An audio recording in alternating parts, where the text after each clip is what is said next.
Here starting us off for tonight.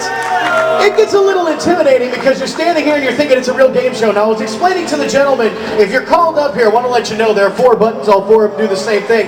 Now, folks, these guys are competing against each other. They're not competing against you, the crowd. So, although the questions that we selected for you are just a lot of fun, very simple, very easy, they are competing against each other. They're not competing against you. So, audience, please help us out. Keep it just like a real game show.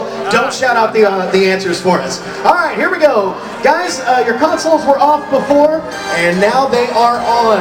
So if you have an answer to the question, feel free to ring in. If you ring in during the question, I'll stop asking it. So if you think you know the answer, you can go ahead and try it. All right.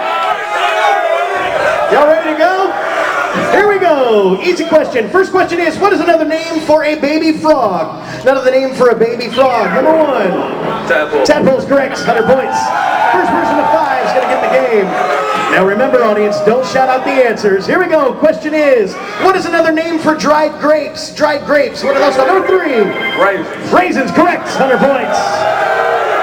Question is, in Roman numerals, what does X stand for? Roman number 2. 10. 10 is correct. 100 points. We'll get a little harder as we go on. Question is, what is a book of maps called? Book of maps, number 1.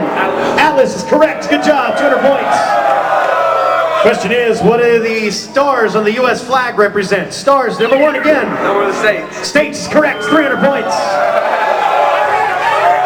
Moving on, what is the national symbol, national bird symbol of the United States? Number 2. Eagle. Eagle's correct, 200 points. Question is, what is a group of fish called? Group of fish, number 1. School. School's correct, 400 points. All right. Now that we all have a good idea of how the game works, we're going to move on to a little bit more difficult questions. Question is, what is the only U.S. state named after a president? Only U.S. state named after a president. Number 2. Washington. Washington is correct, 300 points. Question is, what is the nickname of Alcatraz prison? They made a movie out of it. Number 2 again. The Rock. The Rock is correct, 400 points. We got a tie, 400, 400, and 100. Here we go. Question is, how many railroads would you find on Monopoly board? How many railroads? For number 2 for the win. 4 is correct. Give the man a round of applause. He got it. Nice job, guys. We'll bring Don back up. Bring our two new guys up for our minute to win it. Thank you, gentlemen.